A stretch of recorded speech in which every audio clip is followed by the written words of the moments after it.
Hi అండి. నేను అత్తాకోడళ్ళ కథతో మీ ముందుకు వచ్చేసాను. కథ పేరు సుధా పల్లవి. రచన చదువుతున్నది సత్య ఎం. కథలోకి వెళ్దామా? ఎన్నిసార్లు అడిగినా సమాధానం చెప్పవేరా, నీకెందుకు నచ్చలేదు ఈ అమ్మాయి అంది సుధా ఫోటో చూపిస్తూ. అమ్మా, ఇంకా దాపరకం ఎందుకు? నేను ఒక అమ్మాయిని ప్రేమిస్తున్నాను. అమ్మాయి పేరు పల్లవి. నేను తనని పెళ్లి చేసుకోవాలి అనుకుంటున్నాను. వాళ్ళ పేరెంట్స్ వచ్చి మాట్లాడతారు అనుకున్నాం, కానీ వాళ్ళు మా పెళ్ళికి అంగీకరించడం లేదు. నేను పెళ్ళంటూ చేసుకుంటే ఆ అమ్మాయినే, లేదంటే ఇలాగే ఉండిపోతాను అన్నాడు శ్రీకాంత్. ఎందుకురా అలా మాట్లాడతావు? ఉన్నది ఒక్కగాని ఒక్కడివి, నీ ఇష్టం, నాకు అభ్యంతరం లేదు అంది సుధా. నిజంగానా అమ్మా? థ్యాంక్ యూ అమ్మా, థ్యాంక్ యూ సో మచ్. నేను తనకి చెప్పి వస్తాను అంటూ వెళ్ళాడు. రావడమే ఇద్దరూ పెళ్లి చేసుకుని వచ్చారు, కూడా వాళ్ళ స్నేహితులు. వాళ్ళనే హారతిమ్మంది సుధా. లోపలికి వచ్చి ఇద్దరు కాళ్ళకు దండం పెట్టారు. సుఖంగా ఉండండి, ముహూర్తాలు చూడకుండా. ఏంట్రా ఇది అంది సుధా. మంచి ముహూర్తం చూసుకుని లగ్గం చేసుకున్న వాళ్ళందరూ మంచిగా ఉంటారా అత్తమ్మ అంది పల్లవి. ఆ పిలిపే ఏదో కొంచెం కొత్తగా అనిపించింది సుధాకి. వాళ్ళందరికీ పెట్టడానికి ఏదైనా స్వీట్ చేసుకుని వస్తాను అంటూ కిచెన్లోకి వెళ్ళబోయింది. వద్దత్తమ్మా, నువ్వేం పరేషాన్ కాకు, శ్రీకాంత్ తెచ్చిండు అంది పల్లవి. వచ్చేటప్పుడు తెచ్చిన స్వీట్స్ పెట్టి వాళ్ళని పంపించేశారు. ఎంత సింపుల్గా అయిపోయింది పెళ్ళి. ఒక చుట్టాలు లేరు, బాజా భజంత్రీలు లేవు. ఏమైనా అంటే వాడు బాధపడతాడులే అని ఊరుకుంది సుధా. వాళ్ళు వెళ్ళగానే తెచ్చుకున్న బ్యాగ్లో బట్టలన్నీ శ్రీకాంత్ రూమ్లో పెట్టుకుంది. స్నానం చేసి నైట్ డ్రెస్లో వచ్చింది పల్లవి. పెళ్ళంటే ఆర్భాటంగా చేసుకోలేదు, స్నేహితులకైనా పార్టీ ఇవ్వచ్చు కదా అంటోంది అప్పుడే సుధా. అత్తమ్మ, 4 దినాలాగు, మా వాళ్ళు కూడా ఒప్పుకున్నాక మంచి దావత్ ఇద్దాం అందరికీ. నువ్వు ఒప్పుకున్నావు, కానీ మా వాళ్ళకి నెత్తి లేదు, శ్రీకాంత్ని అంగీకరిస్తలేరు అంది పల్లవి. పల్లవిని చూసి నవ్వింది సుధా. ఏమైనా చెయ్యాలనా అంటూ కిచెన్లోకి వెళ్ళింది చొరవగా. ఈ అమ్మాయి ఇంతకుముందు ఇంటికి వచ్చిందా అని అడిగింది సుధా. నువ్వు ఊళ్ళో లేనప్పుడు వచ్చింది అన్నాడు చిన్నగా. ఇంత జరుగుతున్నా నాకు ఇప్పటివరకు ఎందుకు చెప్పలేదు? నేనే వద్దన్నా, మా వాళ్ళు కూడా వచ్చి అడగాలి కదా, వాళ్లతో అడిగిపిద్దాం అనుకున్నాను అంది పల్లవి. ఇదంతా ఏదో కలలా ఉంది సుధాకి. ఉదయం లేచేటప్పుడు వీళ్ళిద్దరే ఉన్నారు. సాయంత్రానికి ఇంటికి కోళ్ళు వచ్చేసింది. ఏంటో ఈ పిల్లలు అనుకుంది. శ్రీకాంత్, ఇంట్లో గుడ్లు లేవు తేపో అంది పల్లవి. తల్లి వంక చూశాడు శ్రీకాంత్. మాట్లాడకుండా మౌనంగా చూస్తోంది సుధా. షర్ట్ వేసుకుని బయటికి వెళ్ళాడు. ఈ అమ్మాయి నాన్ వెజిటేరియనా? వాడు అడిగిన వెంటనే ఒప్పేసుకున్నాను. అమ్మాయి అలవాట్లు ఏంటి, ఇవన్నీ అసలు ఎందుకు అడగలేదు నేను? సరేలే, కామన్గా అందరూ తింటున్నారుగా ఇప్పుడు, అలాగే తింటుందేమోలే అనుకుంది సుధా. నువ్వు లేనప్పుడు నేను చాలాసార్లు వచ్చినా అంది పల్లవి. నువ్వు ఏమీ అనుకోనంటే ఒక్క మాట. నువ్వు అనకు, ఏదోగా అనిపిస్తోంది. ఇంతకుముందు ఇక్కడికి వచ్చినప్పుడు వంట చేసావా నువ్వు అంది సుధా. ఒక్కసారి చేసిన చికెన్ బిర్యానీ మస్తు కుదిరిందిలే అంది పల్లవి. అవే గిన్నెల్లో నేను వండుకు తింటున్నానా? అలా తలుచుకుంటూనే కడుపులో తిప్పుతోంది సుధాకి. మీరు తినరట కదా నాన్ వెజ్, చెప్పిండు అంది పల్లవి. వాడు ఎగ్స్ తీసుకొని వచ్చాడు. అవి తీసుకుని కిచెన్లో ఏదో చేస్తోంది. ఇంకా ఏ స్మెల్ రాకపోయినా ఏదో వస్తున్న ఫీలింగ్. సుధా లేచి తన బెడ్రూమ్లోకి వెళ్ళిపోయింది. వెనకే వెళ్ళాడు శ్రీకాంత్. అమ్మా, నీకు ఇబ్బందిగా ఉందా ఎగ్ వండుతుంటే అన్నాడు. ఇబ్బంది ఉందిలే, నువ్వు తింటున్నావు కదా, మీరిద్దరూ తినండి. కానీ అవే గిన్నెల్లో నేను వండుకు తినడం అంటే కొద్దిగా కష్టమే, అలవాటయ్యే వరకు. అన్నిటికంటే కష్టం ఆ అమ్మాయి పిలుపులో ఉందిరా. మరీ నువ్వు అంటోంది. రేపు మన వాళ్ళు ఎవరైనా వస్తే బాగోదు అంది. నీకోసమే తను చాలా మార్చుకుంది తన భాషని, ఇంకా మార్చుతుందిలే. తిందాం రండి అత్తగారు అంటూ వచ్చింది పల్లవి. నాకు ఆకలిగా లేదు, మీరిద్దరూ తినేయండి అంది సుధా. ఏందత్తా, అలిగినవా ఏంది? సారీ, అలిగేరా ఏంటి అంది పల్లవి తన మాట సరిచేసుకుంటూ. అలాంటిది ఏం లేదమ్మా, నాకు ఆకలిగా లేదు, మీరిద్దరూ తినేయండి అంది సుధా. ఏంది శ్రీకాంత్ ఈ ముచ్చట? నేను నాన్ వెజ్ వండినందుకు తినట్లేదా? గట్లయితే మరి రోజూ చేస్తా, రోజు ఇదే పంచాయతీ నడుస్తుందా? ఆమె గురించి నేను మానుకోవాలా అంది పల్లవి. తినేవాళ్ళు ఇద్దరు, నేను ఒక్కరు తినేది కదా తినంది. మీకు ఎలా కావాలంటే అలా చేసుకోండి, నాకు 2 గిన్నెలు వదిలేయండి. అవి వండిన గిన్నెల్లో నేను తినలేను అంది సుధా.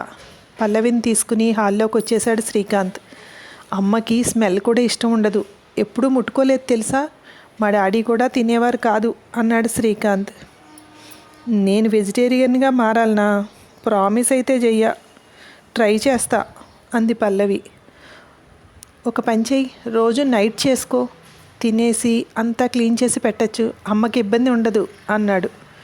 అంటే నువ్వు తినవా అంది. ఈ రోజు నుండి మార్నింగ్ నుండి ఈవినింగ్ వరకు వెజిటేరియన్, నైట్ నాన్ వెజిటేరియన్ అన్నాడు నవ్వుతూ. ఎంత తేలిగ్గా ఒప్పుకుంది అంటే ఏమో అనుకున్నాను, మీ అమ్మ గడుసుదే అంది పల్లవి. అది గడుస్తనం కాదు, పోను పోను నీకే తెలుస్తుంది, అమ్మ ఎవ్వరినీ ఇబ్బంది పెట్టదు, సర్దుకుపోతుంది అన్నాడు తల్లిని సమర్థిస్తూ. వచ్చిన రోజే లొల్లి ఎందుకు, నువ్వు చెప్పు, నేనేం చెయ్యాలి? నేనుండిన బాసర్లో ఆమె వండదు తినదు, నన్నేం చెయ్యమంటావో నువ్వే చెప్పు అంది పల్లవి. నేను చెప్పినట్టు చెయ్యి, మీ ఇద్దరికీ ఇబ్బంది ఉండదు అన్నాడు. రూమ్లో పడుకున్న సుధాకి నిద్ర రావడం లేదు. పొద్దుటెప్పుడో గుప్పుడు బియ్యం పెట్టుకుని తింది. సాయంత్రం కొడుకు వచ్చాక అతను ఏం తింటాడో అడిగి అదే వండుతుంది. అలాంటిది ఆ టైంకే పల్లవిని తీసుకొచ్చాడు. ఆ గొడవలో పడి వండలేదు. ఇప్పుడు ఆ పల్లవి గుడ్డు వండింది. అక్కడికి వెళ్ళి ఆ వాసన భరించే కంటే తినకుండా పడుకోవడమే నయం అనుకుంది సుధా. అమ్మా ఒక్కసారి బయటికి రా అంటూ లేపి చెయ్యి పట్టుకుని బయటికి కిచెన్లోకి తీసుకొచ్చాడు శ్రీకాంత్. నీట్గా ఉంది, మంచి పెర్ఫ్యూమ్ స్మెల్. ఇప్పుడు నీకు ఓకేనా? ఇక్కడున్న గిన్నెల్లో పల్లవి నాన్ వెజ్ వండుతుంది, ఆ గిన్నెలేమీ వాడదు. నువ్వు ఈ ప్లేట్లోనే తిను, నీ ప్లేట్ పక్కన పెట్టేసుకో. రోజూ వండదులే, ఎప్పుడన్నా. అలవాటైన వాళ్ళు కదా, అంత తొందరగా మానలేరు. నీకు మరీ ఇబ్బంది అనిపిస్తే చెప్పు అన్నాడు. లేదురా, నీకు తెలుసు కదా, నాకు మసాలా వాసన కూడా పడదు. తెలుసు, తను తెలుసుకుంటుంది నీ అలవాట్లు. ఫ్రిడ్జ్లో పిండి ఉందేమో, అట్లు వేసుకో. ఏం తినకుండా ఎలా పడుకుంటావు అన్నాడు. సరే నువ్వు వెళ్ళి పడుకో, నేను వేసుకుంటాలే అంది కొడుకుని పంపిస్తూ. బాగానే శుభ్రం చేసింది, ఇలా అయితే అంత ఇబ్బంది ఉండదు. రేపు అందరికీ ఫోన్ చేసి చెప్పాలి. ఇప్పటికే ఎన్ని నిష్ఠూరాలు పడాలో అనుకుంటూ అట్లు వేసుకుని తిని వెళ్ళి పడుకుంది. అలవాటుగా ఉదయమే లేచి ఆ గది వదిలి మిగిలిన గదులన్నీ శుభ్రం చేసి స్నానం చేసి పొయ్యి మీద పాలు పెట్టి దీపం పెట్టుకుంటుంటే వచ్చింది పల్లవి. కిచెన్లోకి వెళ్తుంటే, ఏం కావాలి పల్లవి, కనీసం బ్రష్ అయినా చేసావా అంది సుధా. లేదత్తగారు, చెయ్యకుండా కిచెన్లోనికి పోనీయవా అంది పల్లవి. నవ్వుతోంది సుధా. నేను ఏదేమైనా జోకేసినానా అంతగానో నవ్వుతున్నావు అంది. ఏమండి వెధవముండా అన్నట్టుంది ఈ పిలుపు, మావాడే నేర్పాడా అంది సుధా. చక్కగా మాట్లాడు, ఒక్క ముక్క అర్థమైతే లేదు నాకు అంది పల్లవి. నేను ఎలా ఉంటే నా మాటలు అలానే ఉంటాయి. చక్కగా రావాలంటే నీ మేకప్ బాక్స్ ఎలా ఇవ్వు, మాటలకి మేకప్ వేసి వదులుతాను అంది సుధా నవ్వుతూ. అబ్బో, మాటలు తోటాలెక్క వదులుతున్నావు కానీ నాకు బెడ్ కాఫీ కావాలి అంది పల్లవి. నేను పెట్టిస్తాను, వాడిని కూడా లేపు, ఇద్దరు బ్రష్ చేసుకురండి, నేను పెడతా అంది సుధా. పల్లవి ఇక మాట్లాడకుండా లోపలికి వెళ్ళిపోయింది. సుధా ఇడ్లీ పెట్టి కాఫీ డికాషన్ పెట్టింది. పల్లవి స్నానం చేసి వచ్చింది. ఓకేనా అత్తమ్మ? అత్తగారు, అబ్బా ఏదో ఒకటి, ఏమనాలో మీరే చెప్పండి. అత్తయ్య అని పిలువు, నువ్వు అనే మాట దగ్గర మీరు పెట్టు, అంతే సుధా. అంతే అంది సుధా. నవ్వుకుంటున్నారు ఇద్దరు. అప్పుడే వచ్చాడు శ్రీకాంత్. అమ్మయ్య, మీరిద్దరు ఇలా నవ్వుకుంటుంటే ఎంతో బాగుంది అన్నాడు. టైం పడుతుంది, భాష ఒకటే, యాస వేరు, తినే అలవాట్లు కూడా వేరు కదా అంది సుధా. కొన్ని పదాలు డిఫరెంట్గా అనిపిస్తాయి కానీ తొందరగానే అలవాటు అవుతాయి. టిఫిన్ రెడీ అయిందా అన్నాడు. పల్లవి, అన్నీ గట్టు మీద ఉన్నాయి, కాఫీ డికాషన్ రెడీగా ఉంది, పాలు కూడా అక్కడే ఉన్నాయి, మీరిద్దరూ తినేయండి అంది సుధా. నువ్వు అనబోయి నువ్వుతో ఆపేసి, మీరు కూడా రా కలిసి తిందాం అంది పల్లవి. అమ్మ ఇంకా తినదు, లలిత చదువుతుంది అన్నాడు. వాళ్ళిద్దరూ తింటుంటే, బాబాయ్, పిన్ని, మావయ్య అందరికీ ఫోన్ చేసి చెప్తాను, కనీసం ఫోన్ అయినా చేయలేదు అంటారు అంది కొడుకుని చూస్తూ సుధా. చేసేయమ్మా, నేను సండే మాట్లాడతానని చెప్పు అన్నాడు హడావుడిగా లేచి వెళ్తూ. సుధా చదువుకుంటూ కూర్చుంది. శ్రీకాంత్ ఆఫీస్కి వెళ్ళిపోయాడు. చదవడం అయ్యాక టిఫిన్ చేసి అందరికీ ఫోన్లు చేయడం మొదలుపెట్టింది. ముందుగా మరిదికి. వదిన ఎలా ఉన్నారు? శ్రీకాంత్ ఆఫీస్కి వెళ్ళాడా? ఏంటి సంగతి ఇంత పొద్దుటే చేశారు అన్నాడు. బాగానే ఉన్నాను. మన శ్రీకాంత్ పెళ్లి చేసుకున్నాడు. నాకు చెప్పలేదు. చేసుకొని తీసుకొచ్చాడు అంది సుధా. అవునా? అనుకున్నాను. తెచ్చిన సంబంధాలు కల్లా వంకలు పెడుతుంటే ఇంతకీ మనవాళ్లేనా అన్నాడు. నేను అడగలేదు, కానీ మీలానే నాన్ వెజిటేరియన్ అంది సుధా. అదేంటి వదిన, అడగకుండానే రానిచ్చావా ఇంట్లోకి? వీడియో కాల్ చేయి, నేను చూస్తా పిల్లని అన్నాడు. పల్లవి వంక చూసింది Sudha. Tight jeans, loose T-shirt. ఇలా ఎలా చూపించను అనుకుంటూ, నెట్ బ్యాలెన్స్ లేదు నా ఫోన్లో, వాడు వచ్చాక చేస్తాడు అంది.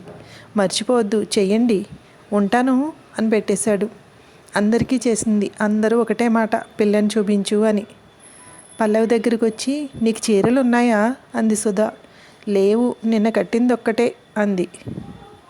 వంట నువ్వు చేసుకుంటావా నేను చేసేనా? చేసేయి. సారీ, చేసేయండి. వెజిటబుల్స్ ఏమన్నా కట్ చేయాలా అంది. వద్దులే, పప్పు పడేస్తాను. షాపింగ్కి వెళ్దాం, నీకు చీరలు తీసుకుంటాను అంది సుధా. నిజమా? థ్యాంక్ యూ అత్తయ్య. ఎప్పుడు పోదాం అంది. పోవడానికి ఇంకా చాలా టైం ఉందిలే, కానీ వంట అయ్యాక షాపింగ్కి వెళ్దాం అంది సుధా నవ్వుతూ. వెళ్దాము అనాలా అంది పల్లవి. పల్లవిని తీసుకుని వెళ్ళి ఒక 10 చీరలు కొంది. సాయంత్రం శ్రీకాంత్ వచ్చేసరికి ఇద్దరూ కబుర్లు చెప్పుకుంటున్నారు. వాళ్లతో ఎలా మాట్లాడాలో నేర్పిస్తోంది సుధా. శ్రీకాంత్ ఫ్రెష్ అయ్యి వచ్చి కూర్చున్నాడు. నువ్వు రెడీ అవ్వు, చీర కట్టుకునిరా అంది పల్లవితో. మళ్ళీ కొడుకు వంక చూస్తూ, బాబాయ్ వాళ్ళు పల్లవిని చూస్తామన్నారు. తన చీర కట్టుకొని వస్తుంది, వీడియో కాల్ చెయ్యి అంది సుధా. అమ్మా, చీరలు లేవు తనకు. లేవు కదా అన్నాడు పల్లవిని చూస్తూ. నేను తీసుకున్నానులే అంది సుధా. అత్తయ్య చీర తీసుకున్నారు. అవునత్తయ్య, చీర తీసుకున్నారు, మరి బ్లౌజ్ ఎలా అంది పల్లవి. అప్పటికప్పుడు పెళ్లి చేసుకొని రావడం తెలుసు, కానీ బ్లౌజ్ ఎలా సెట్ చేసుకోవాలో తెలీదా? ఏదో ఒకటి మేనేజ్ చెయ్యి అంది సుధా. అత్తయ్య, ఈ నిర్ణయం నాది కాదు, మీ కొడుకుది. నేను చెప్పినా ముందే ఓకే అంటారు, తర్వాత టార్చర్ పెడతారు అని. నేనేం టార్చర్ పెట్టానమ్మాయి నిన్ను? నాన్ వెజ్ తినడం అంటే ఒక ప్రాణి హింస అన్నారు, మరి తినేది వెజ్. అయినా మాటలతో నన్ను హింసిస్తున్నారు అంది పల్లవి కోపంగా. మళ్ళీ మొదటికొచ్చిందిరా కదా. ఒక్క రోజులో బాగానే కలిసిపోయారు అనుకున్నంతసేపు లేదు. ఇది ఎలా తీర్చాలి అని ఆలోచిస్తున్నాడు శ్రీకాంత్. మిగతా భాగం రేపు బిందురు కానీ. రేపు ఇదే టైంకి వీడియో వస్తుంది, ఎదురు చూస్తూ ఉండండి. ఈ వీడియో నచ్చితే అందరికీ షేర్ చేయండి, లైక్ చేయండి, కామెంట్ చేయండి, సబ్స్క్రైబ్ చేసి సపోర్ట్ చేయండి. మళ్ళీ రేపు కలుద్దాము. బాయ్.